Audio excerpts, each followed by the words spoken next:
నమస్కారం, ఘంటారావానికి స్వాగతం. ముందుగా ప్రధాన అంశాలు.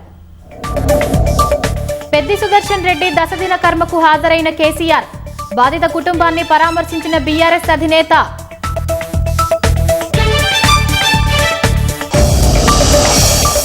యాదాద్రి భువనగిరి జిల్లాలో భారీగా డ్రగ్స్ పట్టివేత, 54 కోట్ల విలువ చేసే 27 కిలోల మెఫెడ్రిన్ స్వాధీనం.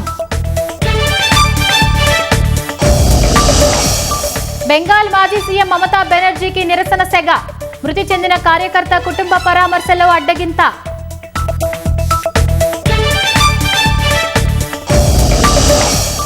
మధ్యప్రదేశ్ ధార్ జిల్లాలో ఘోర రోడ్డు ప్రమాదం, కారును ట్రక్కు ఢీకొట్టడంతో 6 మృతి.